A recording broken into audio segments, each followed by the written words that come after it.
Bienvenue sur ma chaîne Up Rugby. Aujourd'hui, je vais vous expliquer comment l'équipe de France a retrouvé le French Flair. Encore un qui vient squatter ma vidéo à l'intro. Ça va-t-il? C'est une grande question. Comment la France a retrouvé son French Flair? C'est tellement agréable de les voir jouer et gagner. Et même quand ils perdent, on n'a pas de regrets. Déjà, ça arrive pas souvent. Et en plus, leur performance, elle nous fait vibrer. Alors oui, on peut dire que c'est une génération exceptionnelle qui a le French Flair. Mais à ce niveau-là de compétition, je suis pas d'accord. Le French Flair, ça fait pas tout. Les heures de travail réalisées par un staff compétent qui a su impliquer les joueurs, mais également le public dans le projet qu'ils sont en train de mettre en place. Et oui, c'est un véritable point important dans la réussite de ce 15 de France. C'est qu'ils ne réussissent pas tout seuls et ils le savent. Ils ont la volonté de gagner et de performer pour leur public.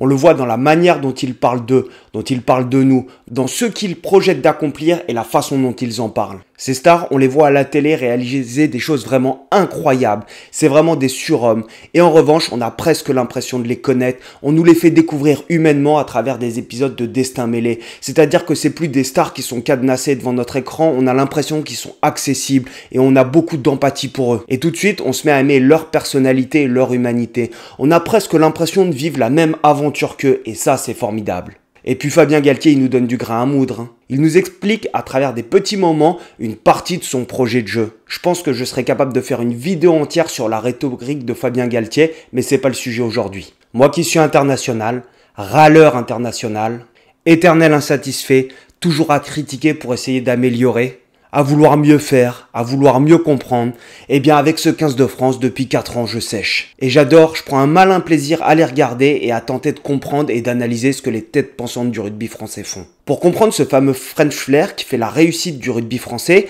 on va s'attarder déjà à la définition du French Flair et à ce que c'est réellement. Et pourquoi nous l'avons perdu. Et tout cela va amener à une hypothèse sur comment nous l'avons retrouvé. Dans cette vidéo, j'ai le plaisir de vous présenter Sylvain Boutier, qui entraîne les espoirs du Racing 92 et surtout qui a entraîné l'équipe de France U20 sur le système de jeu offensif, donc sur l'attaque des U20 français, et qui sait de quoi il parle. Il fait partie d'une association qui est géniale, qui s'appelle Culture de Rugby de Mouvement.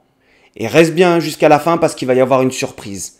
Là, c'est le moment où tu vas te poser, te détendre, t'abonner si tu l'as pas encore fait en mettant la petite cloche, c'est super important pour le développement de la chaîne et le petit pouce bleu. Et là, je vais t'embarquer dans le monde fascinant du rugby. Allez, c'est parti! Dans cette vidéo, on va beaucoup parler du jeu de l'équipe de France, mais on doit commencer par le commencement. Choisir ce commencement pour parler du jeu français n'est pas une chose facile. Quel que soit mon angle d'attaque, chacun y trouvera son mot à dire. Alors je me lance et veuillez m'excuser par avance s'il y a des omissions ou des propos incomplets. N'hésitez pas à compléter dans les commentaires. Résumer le passé de notre sport en 5 minutes serait prétentieux. Alors on va commencer par le French Flair et sa naissance. J'ai choisi d'attaquer par René Deleplace. Tu as peut-être déjà entendu parler de lui, son nom au bord du comptoir, notamment si tu as fait des études de sport en STAPS. Mais si ce n'est pas le cas, il y a peu de chances que tu le connaisses. Tu vas comprendre pourquoi je t'en parle.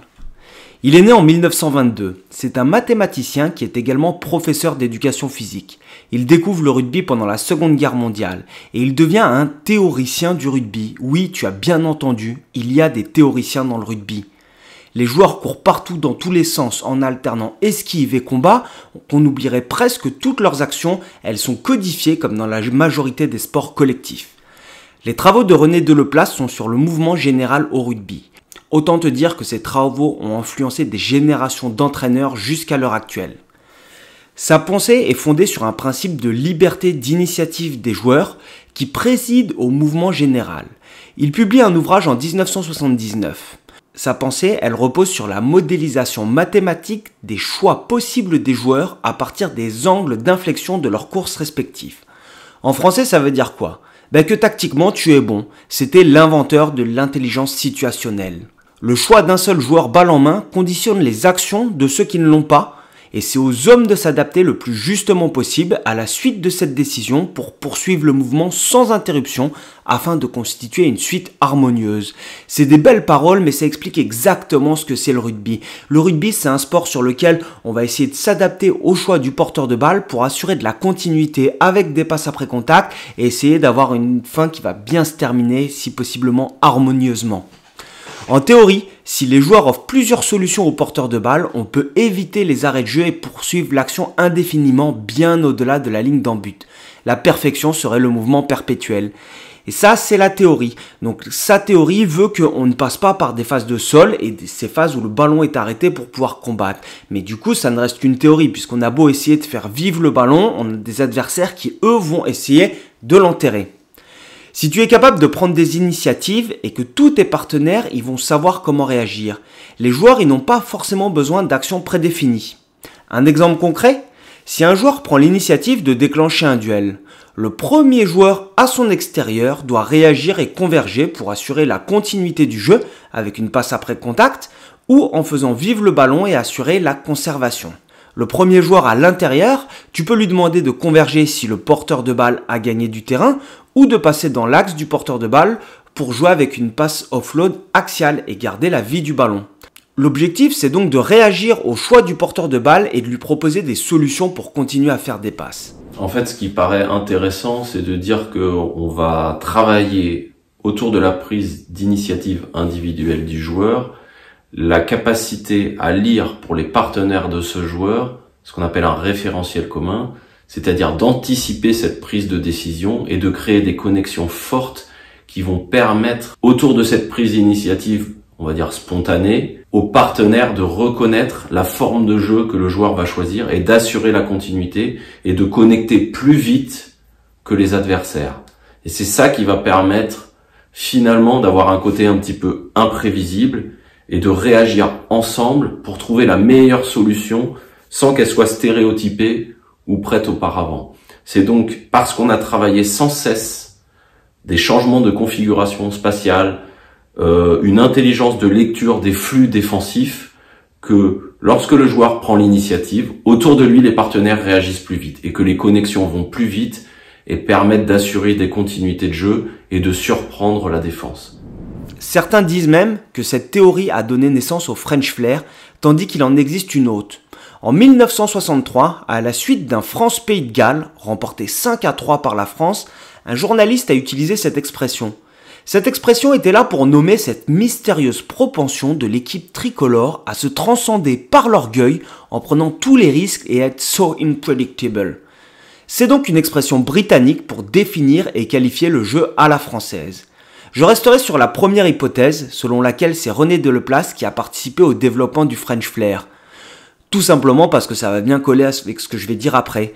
Et si on en reste là, ça veut dire que le French Flair, il a été créé par un mathématicien qui avait défini un arbre décisionnel des joueurs en fonction des situations qu'il crée sur le terrain. Et ce n'est pas de l'inspiration divine le French Flair, ce sont des choses qui sont travaillées et qui laissent la possibilité aux joueurs de prendre des initiatives et amener une réponse collective coordonnée sur ces initiatives.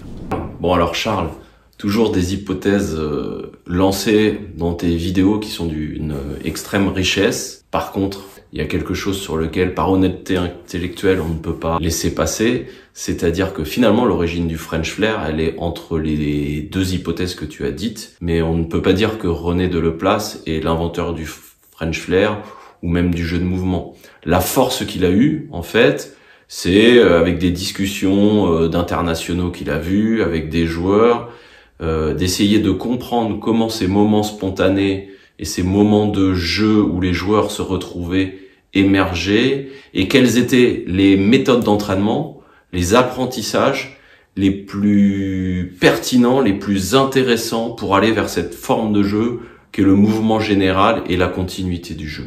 Cet état d'esprit, ce mode d'entraînement basé sur le mouvement général et l'adaptation situationnelle, elle a été au cœur des méthodes d'entraînement françaises et elle a porté ses fruits. Une finale de Coupe du Monde en 1987, une demi-finale en 1995, une finale en 1999 avec un match d'anthologie en demi-finale contre les All Blacks de John Alomu. Pour bien comprendre le rugby, il faut partir de ce postulat. Il existe 3 formes de jeu quand tu as la balle au rugby pour gagner du terrain. Le premier, c'est ce qu'on va appeler le jeu déployé, qui consiste à déplacer le ballon dans les espaces libres d'une manière latérale. Comme on dit souvent, la balle à l'aile, la vie est belle. Il y a ensuite le jeu pénétrant, qui consiste à avancer de manière axiale. Cette forme de jeu est souvent utilisée avec du pick and go, des joueurs qui ramassent le ballon pour avancer avec des petites passes axiales. Et il y a le jeu au pied qui te permet également de gagner du terrain. Un des principes de base du rugby est de réussir à alterner ces trois formes de jeu, le jeu pénétrant, le jeu déployé et le jeu au pied. Et pour être bon, il faut être capable d'identifier la position de ses partenaires et des défenseurs et utiliser la forme de jeu appropriée. Pourquoi est-ce que je te raconte tout ça? Tu vas bientôt comprendre. En 1995, le rugby il est devenu professionnel. Et le rugby, comme tous les sports, c'est une bête qui n'aime pas rester immobile. Les joueurs étant professionnels, les théories autour du jeu en attaque comme en défense ont été développées. On a rapidement compris qu'attaquer au rugby c'était compliqué car on prend des risques sur les transmissions, il faut s'organiser avec ses partenaires, réagir à ce que fait le porteur de balle et que le risque de perdre le ballon est non négligeable. Défendre, en revanche, présente de nombreux avantages. Tu as un seul joueur qui est consommé au sol, alors qu'en attaque, tu vas avoir le porteur du ballon, 2, 3, 4, 5 soutiens offensifs et un relayeur. La défense est donc généralement en surnombre par rapport aux attaquants. Ce qui fait très mal aux défenses, c'est ce qu'on appelle les phases de transition ou contre-attaque. En effet, quand on passe du statut de attaquant à défenseur, après un jeu au pied ou une perte de balle, on appelle cela une contre-attaque. La défense est désorganisée et a la possibilité de gagner du terrain de façon importante. Quand on a compris cela, on se dit « Ok, bon alors on va défendre fort et jouer chez l'adversaire ». Bernard Laporte devient sélectionneur de l'équipe de France en 2000. Il va gagner 2 grands chelems, plus 2 autres tournois et atteindre 2 fois les demi-finales de Coupe du Monde. Nous ne sommes pas les meilleurs attaquants en France, mais on a une défense de fer. On ne laisse rien passer sur cette période. On est organisé et discipliné. Et c'est une très bonne chose. Qui dit grosse défense, dit ballon de récupération, dit French flair. On a encore cette étincelle qui nous permet de qualifier ces bons matchs d'inspiration divine et du jeu à la française. À ce moment-là, pour moi, le rugby français, il est encore dans les clous au niveau international. On suit le mouvement, on n'est pas perdu. On suit le mouvement de la professionnalisation en adaptant nos méthodes d'entraînement, les tactiques et les stratégies. Et en défense, je pense que nous sommes au top avec Laporte. On n'est pas les meilleurs balles en main, mais qu'est-ce qu'on gagne et ça fait du bien. On a cette capacité à être efficace au plaquage, un plaqueur, un gratteur, tout le reste dans la ligne. Et le rugby en général progresse et évolue sur les formes de défense. On voit des défenses en inversé, en aile d'avion. C'est la période où les défenses commencent à prendre le pas sur l'attaque. Prenons l'exemple de la mêlée. La ligne de hors-jeu sur une mêlée avant était située sur la ligne des pieds du 8. Cela impliquait une chose extrêmement importante, c'est que les défenseurs, lorsqu'ils montaient sur le temps de passe du 9, mettaient une énorme pression à l'attaque. Naturellement, les prises de risque étaient moindres en attaque. On ne cherchait pas forcément à déplacer le ballon dans les espaces libres, car la pression défensive risquait de faire perdre du terrain. La plupart des équipes utilisaient 2 types de combinaisons sur mêlée. Soit des départs 8-9 avec des remises intérieures sur les 3e lignes L. Étant donné qu'on ne pouvait pas beaucoup déplacer le ballon, on essayait d'attaquer ces zones proches. Et ce genre de combinaison permettait de passer directement sur une forme de jeu pénétrant pour gagner du terrain. La seconde forme de combinaison qu'on avait sur les mêlées, c'était avec des jeux en croisée. Le 10 feintait la croisée avec le 12 et donnait au 13. On feintait la croisée avec le 12, on croisait avec l'ailier. Il n'y avait pas forcément énormément de passes. On se retrouvait donc sur des mêlées avec une sorte d'affrontement sur l'homme ou dans des espaces très restreints avec des zones libres que les attaquants n'arrivaient pas à aller chercher. Mais le rugby n'a pas fini d'évoluer. Afin de rendre le jeu plus aéré et de donner plus d'options à l'attaque, World Rugby change la ligne de hors-jeu sur mêlée. Les 3/4 doivent maintenant être à 5 mètres des pieds du 8 en attaque comme en défense. Cela permet donc d'avoir des zones de cassure à différents endroits du terrain et de permettre aux attaquants d'aller les chercher. Ce changement, il me semble qu'il arrive en 2008. Et quand il arrive en 2008, les équipes sont obligées de s'adapter puisque ça va offrir d'infimes possibilités en attaque à partir de mêlée. Et les défenses, encore une fois, elles vont s'adapter et le rugby va évoluer. Pour être plus efficace en attaque, il faut être présent avant la défense sur les phases de blocage. Si on ne joue que en réaction et qu'on attend que le porteur du bal déclenche un duel, il va y avoir ce temps de latence durant lequel on va devoir réagir, prendre les informations, comprendre tous les mêmes informations et converger pour assurer la conservation. Et le rugby français n'est pas en reste à cette période. Pour moi, elle se situe dans les années 2008, de 2008 à 2011-2012. Les Français, ils effectuent le Grand Chelem en 2010, puis arrive cette année de Coupe du Monde en 2011. En 2011, ils finissent certes 2e du tournoi Destination, mais avec une défaite contre l'Italie. Lors des phases de poule de la Coupe du Monde, la France est avec les Tonga, le Canada, le Japon et la Nouvelle-Zélande. Ils disposent facilement du Japon et du Canada, puis se font sèchement corriger par la Nouvelle-Zélande par un 37 à 17. À ce niveau-là de préparation et en Coupe du Monde, cela permet de mesurer l'écart de niveau entre les équipes. Lors du dernier match de poule, l'équipe de France affronte les Tonga. Une chose incroyable va se produire. Les Tonga avaient besoin de gagner le match pour se qualifier, non pas en phase finale de la Coupe du Monde, mais pour la prochaine Coupe du Monde. Si les Tonga gagnaient avec le bonus offensif sans laisser de bonus défensif à la France, ils auraient pu se qualifier. Ils battent la France, mais ils ne cherchent pas à aller chercher un bonus offensif. Je me rappellerai toujours qu'ils décident de prendre une pénalité à 3 points alors qu'ils dominent la France dans le jeu et peuvent prendre une pénale touche à 20 mètres de l'embut français. La France se qualifie donc pour les phases finales de la Coupe du Monde sans maîtriser son sujet. Après 2 matchs au couteau contre les Anglais et les Gallois, les Français retrouvent la Nouvelle-Zélande en finale.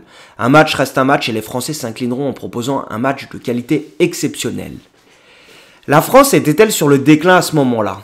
Je ne sais pas, mais je suppose que nous avions commencé à accumuler un petit peu de retard. Revenons à ces lancements de jeu. Et à ce moment-là, pour moi, la France, elle a pris un temps de retard. On n'a pas pris le pli immédiatement de ces systèmes de jeu. On n'a pas cherché à innover. Et ce que je vais dire, c'est totalement personnel et subjectif. Le rugby français évoluait pour moi en vase clos avec les mêmes personnes, tant sur les méthodes d'entraînement des jeunes qu'au niveau professionnel, sans forcément s'ouvrir à ce qui se faisait ailleurs. Quand je reprends la Coupe du Monde en 2015 et je vois le jeu que produisait la France par rapport au jeu que produisait la Nouvelle-Zélande et l'Australie, ça n'a rien à voir. Dès 2015, c'est-à-dire il y a 8 ans, 9 ans, on voyait déjà un système en 1-3-3-1 qui était pratiqué par les Wallabies avec justement ces blocs. Et effectivement, ils étaient présents sur les zones de rencontre, tout allait plus vite. Nous en France, je n'avais pas l'impression qu'il y avait encore un système qui était codifié de cette manière-là. Et même pour aller plus loin, à cette époque-là, pour trouver du contenu sur les entraînements, il fallait aller voir ce qui se faisait chez les Anglais sur des sites anglais, les Australiens ou les Néo-Zélandais. Nous étions restés sur ces méthodes d'entraînement où le collectif total était valorisé et sûrement aux dépens de la technique individuelle et de ces fameux skills. Ces skills qui te permettent de progresser sur ta technique individuelle, sur tes passes, sur ta capacité à lire le jeu sur des situations fermées. Le physique, c'était devenu une des prérogatives pour le haut niveau. Effectivement, pour fracasser les défenses, il fallait des joueurs physiques et pas forcément habiles et à l'aise techniquement. Dans les filières de formation, si à 14 ans tu ne faisais pas une certaine taille et un certain poids, tu ne pouvais pas rentrer en pôle espoir. Le physique, c'est obligatoire sur le rugby de très haut niveau, mais il n'y a pas que le physique, il y a des joueurs qui ont des développements physiques et une maturité plus tardive. Mais c'était devenu une des prérogatives sur la formation. Mais le retard que nous accumulons sur la formation de joueurs âgés de 14 ans, les effets ne se font sentir 5 ou 6 ans plus tard. Et on s'est retrouvé avec une pénurie de joueurs français dans les équipes de top 14. Une grande partie des jeunes que nous formions n'arrivaient pas à jouer dans l'élite française car ils étaient en concurrence avec des joueurs étrangers qui avaient peut-être les mêmes caractéristiques physiques mais qui techniquement étaient plus forts. Mettez-vous à la place d'un club. Vous cherchez la performance et les résultats. Vous préférez prendre un joueur qui vous apportera des garanties immédiates plutôt que de lancer un jeune qui ne sera pas forcément au niveau ou qui aura une maturité plus tardive. Ce manque de temps de jeu pour les joueurs et les jeunes joueurs français dans le propre championnat français nous a fait beaucoup de mal. Et ce n'est pas pour autant que les clubs français ne brillaient pas. Toulon avait une armada impressionnante de joueurs et ils ont dominé le rugby européen. Ils gagnent la Coupe d'Europe en 2013, 2014, 2015. En 2016, on a le Racing qui y est. Mais les stars à l'époque n'étaient pas françaises. Matt Guiteau, Johnny Wilkinson, Karl Lehmann, Bakis Botha et j'en passe. Il y avait quelques Français qui se sont fait une place comme Michalak. Mais imaginez-vous un espoir sortir et intégrer le groupe pro alors que Michalak est remplaçant? C'était pas évident. Mais alors comment le rugby français il a pu se reconstruire? Il s'est reconstruit pour moi sur 2 aspects. Le premier est celui de la formation. La Ligue nationale de rugby, en 2013, elle annonce un événement qui va forcer les clubs à revoir leur position en matière de formation. Il doit, à partir de la saison suivante, y avoir au moins 55% des joueurs par feuille de match qui sont issus de la formation française, qui sont GIF. Les GIF sont les initiales de joueurs issus des filières de formation. Cela implique une chose pour les clubs. Soit ils vont chercher des étrangers dès le plus jeune âge pour les faire rentrer dans les centres de formation, soit ils développent leur formation en interne. Les clubs se sont adaptés avec les deux. En parallèle, la fédération de rugby a professionnalisé le métier d'entraîneur avec la création d'un diplôme d'État et en formant des professionnels de l'entraînement. Fini le petit billet sous la table pour entraîner. Maintenant, les éducateurs et entraîneurs pouvaient avoir des contrats de travail et devenir des professionnels du sport. Avec le développement d'Internet et des réseaux, les ressources sur les entraînements devenaient de plus en plus accessibles. Les entraîneurs faisaient progresser les joueurs techniquement, la compréhension générale du rugby s'améliorait et les joueurs et les qualités d'entraînement aussi. Mais les effets ne sont pas immédiats quand tu changes la formation de joueurs, il faut attendre. Et les effets sont visibles pour moi en 2018 et 2019, là où les Français gagnent 2 fois de suite la Coupe du Monde des moins de 20 ans. La Coupe du Monde des moins de 20 ans est remportée 2 fois de suite par la France. Cela veut dire une chose, c'est que ce sont des joueurs qui sont entrés en 2013-2014 en structure et qui ont pu bénéficier d'une super formation. Mais l'écart entre le niveau international des grands et des moins de 20 ans, il est énorme. Revenons en 2011 après la Coupe du Monde. La France, elle cherche son jeu. On utilise un système de jeu qui n'est pas franc, on ne sait pas réellement ce qu'on fait et nous n'avons plus vraiment d'identité. Nous utilisons à peu près les mêmes combinaisons et systèmes que les autres équipes, mais ça ne fonctionne pas. Pourquoi donc? Il y a une chose qui est essentielle à mes yeux. Un système de jeu avec des blocs d'avant est un outil pour offrir des opportunités aux porteurs de balles. Mais si tout le monde propose la même chose, avec des déplacements similaires et des options semblables, c'est plus difficile de sortir du lot. L'équipe qui a un temps d'avance avec son système de jeu va être efficace face à ses adversaires, le temps que ses adversaires s'adaptent. Et c'est une époque durant laquelle, lorsqu'on regardait des matchs de rugby, on avait l'impression que toutes les équipes jouaient de la même façon. Fini le French flair dans lequel on a cette liberté et ces prises d'initiative par les joueurs pour créer des déséquilibres et sur lesquels ses partenaires doivent s'adapter. On était tombé, comme la plupart des nations, dans un système de jeu en bloc comme le 1-3-3-1 dans lequel chacun a ses micro-attaques et on ne sort pas trop du cadre établi. Cela a fonctionné pendant un temps et même très bien puisque lors de la dernière Coupe du Monde, les Box y gagnent avec un système en 1-3-3-1. Mais une fois que les équipes se sont adaptées, à partir de 2018, les équipes se sont adaptées au système de jeu. 2019 pour certaines. Mais entre 2011 et 2019, nous, en équipe de France, on n'a pas fait évoluer. On est resté à essayer de copier ce qui se faisait. On effectue tout à 10 000 à l'heure dans ce système de jeu. Chacun sait où il va et on doit réussir à déstabiliser les défenses comme cela. C'est possible pour moi d'y arriver, mais dans ce cas, il faut être la nation que tout le monde tente de copier et qui innove. C'était pas le cas pour nous. Ce n'est peut-être qu'une impression, mais nous avions un train de retard. On était toujours en train de regarder ce qui se faisait dans le sud et essayer de se l'approprier. Et là, on a Fabien Galtier qui arrive avec son parcours atypique. Et il est arrivé juste avant la Coupe du Monde. Et j'ai eu cette sensation qu'il mettait déjà de l'ordre dans notre système de jeu qui n'était pas franc. Quand il a pris les commandes après l'élimination en Coupe du Monde, on a senti cette volonté de ne rien laisser au hasard. Cette sécurité que l'on sent quand on maîtrise tous les paramètres maîtrisables d'un match. Tout le monde parle de ce French flair, cette inspiration perdue que nous avons retrouvée. Elle n'a pas été retrouvée comme cela. Galtier, son staff et les joueurs ont construit peu à peu ce qui fait que l'équipe de France est performante aujourd'hui. Il y a d'abord eu cette fameuse dépossession. Au-delà du terme que je trouve péjoratif, ce que je trouve remarquable, c'est que les joueurs savent exactement ce qu'il faut faire, quand il faut le faire et où il faut le faire. Là où avant nous pouvions avoir un complexe d'infériorité sur l'occupation du terrain et le jeu au pied quand nous jouions les Anglais ou d'autres nations, aujourd'hui nous ne l'avons plus. Les joueurs ont construit ce modèle qui n'est pas toujours joli à voir mais dans lequel ils savent exactement quand et comment gagner du terrain.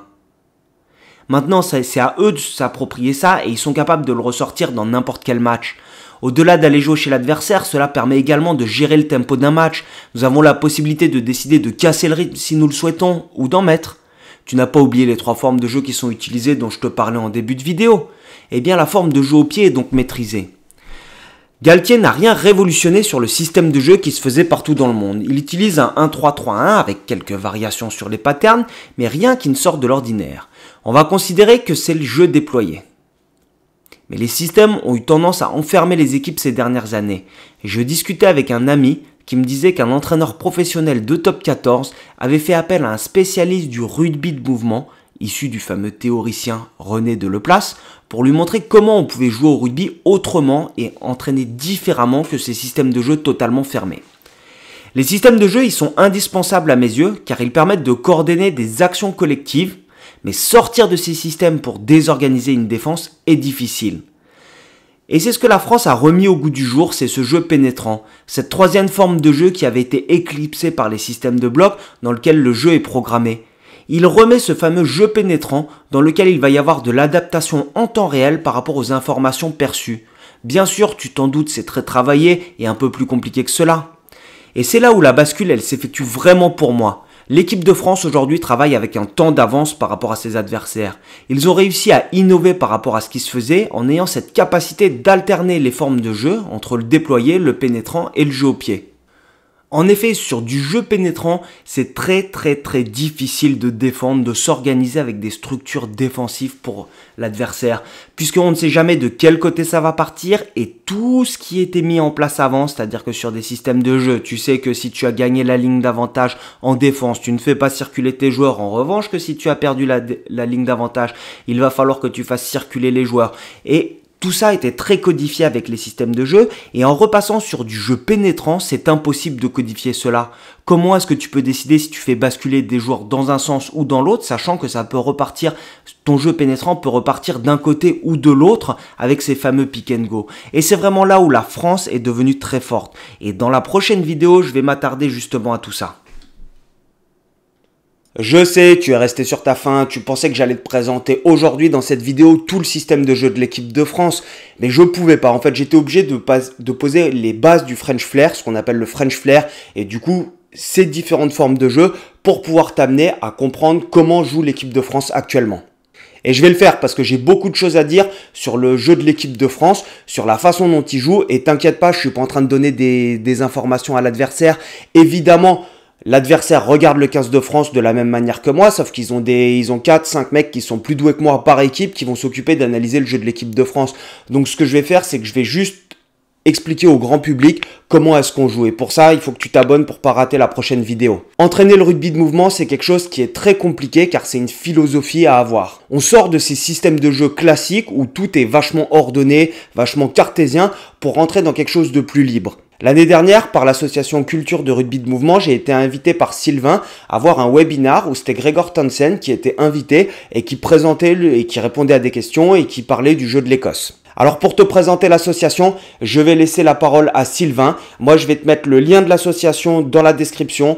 Tu peux adhérer, c'est avec plaisir. Tu vas voir, il y a pas mal de ressources pour mieux comprendre le rugby et adhérer à cette philosophie. Merci à Charles de m'inviter sur cette chaîne de rugby et de pouvoir présenter l'association Culture Rugby de Mouvement et Témoignage que j'ai la chance de co-présider avec Yvan Dury et qui a pour but de diffuser, de partager les idées de René Deleplace et d'amener des éléments théoriques et des expérimentations pratiques qui permettent d'aller vers le jeu de mouvement.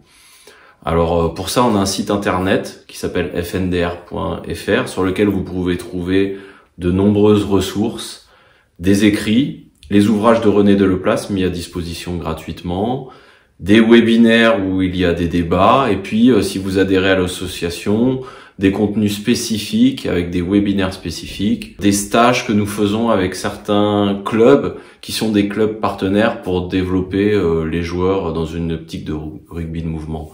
Alors c'est quoi une optique de rugby de mouvement de manière en fait très humble, et les idées qu'on va essayer de porter, le débat qu'on porte, c'est d'essayer de montrer que finalement le jeu que l'on souhaite, c'est un jeu où l'intelligence tactique, la lecture des rapports de force est première dans la formation du joueur. C'est-à-dire qu'on va essayer d'aller chercher les espaces libres, d'aller chercher les zones de moindre pression, et c'est là où ça peut rejoindre l'idée de French Flair, pour aller marquer ou assurer des continuités de jeu, puisque c'est des endroits où la défense adverse est plus faible. Quand on est dans cette philosophie de jeu, option de jeu, on peut dire que non seulement on cherche les espaces libres, mais que quand on est dans les espaces libres, on veut essayer de trouver des continuités de jeu qui nous permettent que le jeu ne s'arrête pas et qu'on ait toujours un temps d'avance sur la défense. Pour avoir ce temps d'avance sur la défense, on utilise 3 formes de jeu, comme tu le dis, la triple variante fondamentale, le jeu groupé pour aller dans l'axe profond en assurant les continuités de jeu par des petites passes courtes et aller marquer par le chemin le plus rapide, le jeu déployé dans la capacité à déplacer le ballon sur les extérieurs, et le jeu au pied pour aller chercher les espaces libres au fond du terrain, puisque parfois la défense adverse presse fortement. C'est donc d'abord une manière de voir le jeu, et dans cette manière de voir le jeu, on veut qu'il y ait des transformations directes et une alternance entre ces 3 formes de jeu pour garder sans cesse un temps d'avance sur la défense. Et puis essayer de ne pas passer par le sol, puisque le ruck est un accident de jeu, et on veut essayer de ne pas passer par le sol pour que la défense n'ait pas le temps de se replacer. Ou si l'on passe par le sol, puisque cet accident de jeu arrive aussi dans le jeu, il faut être en capacité de le maîtriser le mieux possible par la qualité des soutiens et du travail au sol, pour que les libérations de jeu soient rapides et qu'on garde un temps d'avance. Et puis, si les libérations de balles sont lentes, il va falloir recréer du mouvement par une relance de jeu la plus intelligente possible. Donc notre association apporte déjà un regard sur le jeu qui est une certaine philosophie de jeu, mais aussi un regard sur la formation du joueur, puisqu'il faut un joueur où l'intelligence de jeu est première et où, à partir de cette capacité à lire les espaces, on va développer le joueur dans toutes les facettes qui sont nécessaires à la haute performance, que ça soit la stratégie, la tactique, la technique, le mental, le physique, mais j'y reviendrai plus tard. Et puis, surtout, on verra que cette formation du joueur et cette manière de percevoir le jeu, elle est portée par des méthodes d'entraînement spécifiques, et ces méthodes d'entraînement, elles mettent en avant le jeu pour le jeu et par le jeu, et la volonté de travailler sans cesse, et le plus souvent possible, les attaques et les défenses en fonction des rapports de force. Ça veut dire entraîner en opposition, avec des rapports d'opposition différentes, avec des manipulations par les défenseurs, des flux défensifs pour faire apparaître aux joueurs des espaces libres et des solutions à trouver, aux joueurs porteurs de balles, mais aussi à ses partenaires autour de lui qui doivent réfléchir aux prises de décision qu'il va prendre et aux meilleures solutions qu'il peut y avoir, et qui communiquent autour de lui ces solutions. Et c'est ce qu'on appelle la construction ensemble d'un référentiel commun. Et donc l'association porte à la fois des formes d'entraînement avec des formes de rugby à toucher, des formes de jeu adaptatifs pour former le joueur à toutes les formes de jeu.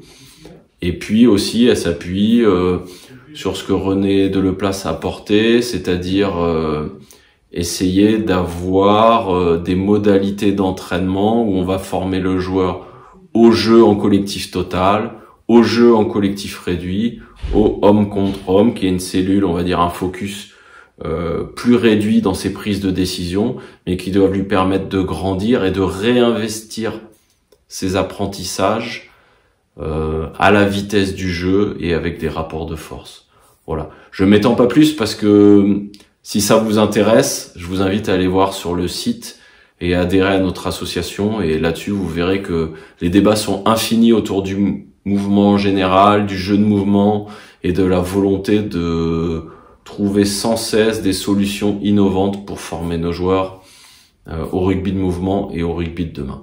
Alors quelles sont les options, on va dire, qui sont mises au débat par notre association, ou les options de joueurs qui sont un petit peu portées par cette association qui s'appuie sur les écrits de René Deleplace? C'est une manière de percevoir le jeu. Cette manière de percevoir le jeu, c'est la volonté pour les équipes et les joueurs d'aller chercher les espaces libres ou les zones de moindre pression où il va pouvoir y avoir des continuités de jeu. Donc on entend par continuité de jeu la capacité à choisir la forme d'attaque la plus adaptée au dispositif défensif, au courant défensif. Et on parle là de la triple variante fondamentale, c'est-à-dire la capacité pour une équipe à être capable de maîtriser le jeu groupé, le jeu déployé, le jeu au pied pour aller menacer les espaces au large. Le jeu groupé parce que les espaces se libèrent pour aller au cœur de la défense, le jeu déployé pour être capable de la contourner, et le jeu au pied pour passer au-dessus du dispositif et aller toucher les espaces en fond de terrain. C'est dans l'intelligence et l'alternance de ces formes de jeu qu'on va créer la manière d'assurer les continuités de jeu et de mettre en difficulté la défense et de la prendre de vitesse. L'idée, c'est d'avoir des transformations directes entre ces formes de jeu pour assurer les continuités de jeu, c'est-à-dire essayer au maximum de ne pas passer par des rucks, par le jeu au sol, le ruck étant un accident de jeu et l'équipe ayant la volonté de mettre de la vitesse au jeu, de jouer debout pour assurer des continuités et garder toujours un temps d'avance par rapport à la défense. Lorsque l'on passe par le sol, il y a des accidents de jeu, puisque la défense par moment peut essayer de rééquilibrer le dispositif adverse, À ce moment-là, il faut que ces rucks et les attitudes de jeu au sol soient les plus maîtrisées possibles pour que les libérations de balles soient rapides et que l'attaque garde encore un temps d'avance sur la défense et puisse utiliser les espaces libres. Voilà. Maintenant, si les temps de jeu sont plus lents et qu'on se retrouve avec des rucks plus lents, en général on parle de rucks de plus de 3 secondes, il va falloir relancer le jeu de manière la plus intelligente possible dans les zones de moindre pression pour remettre du mouvement et permettre aux joueurs de trouver des solutions. Ces solutions, cette manière de voir les joueurs, c'est de laisser la liberté d'initiative aux joueurs et d'organiser l'équipe pour que autour du joueur, il y ait plusieurs solutions possibles et qu'il y ait la meilleure manière de menacer l'ensemble du terrain avec ces 3 formes de jeu. Ça veut dire qu'on met comme axe central de la formation du joueur ce qu'on appelle l'intelligence situationnelle, c'est-à-dire la manière de l'attaquant de lire les rapports de force et les dispositifs adverses. Cette intelligence situationnelle, elle est première, mais elle est évidemment épaulée aussi par des apprentissages techniques très forts du joueur pour être capable de jouer dans les 3 formes de jeu et d'accélérer aussi les sorties dans les rucks. Et à ce moment-là, à la vitesse du jeu, dans la réalité du jeu, il va falloir faire progresser les joueurs sur les aspects tactiques, techniques, mentaux, physiques, pour être capable d'avoir toujours l'ascendant sur l'adversaire. Ce qui veut dire qu'en termes de philosophie de jeu et de méthodologie d'entraînement, c'est vraiment le renversement qu'a porté René Deleplace. On va travailler un maximum de temps avec des problèmes posés par la défense à notre attaque, ou inversement, si on veut travailler notre défense, des problèmes posés par l'attaque à notre défense. Ça veut dire que l'entraîneur est un architecte et va jouer sur le système défensif pour faire apparaître les solutions offensives à ses joueurs. C'est pour ça que c'est vraiment ça le renversement qu'il y a eu, c'est-à-dire non pas d'apprendre les choses de manière scindée et sans adversaire, mais vraiment d'apprendre à nos joueurs à gérer ces rapports de force et à lire ces rapports de force. C'est la fin de cette vidéo, j'espère qu'elle t'a plu. N'hésite pas, si tu as envie de me lâcher un petit pourboire, tu peux tipser et ça fait toujours du bien pour pouvoir manger autre chose que des pâtes. Et on se revoit bientôt. Allez, topette!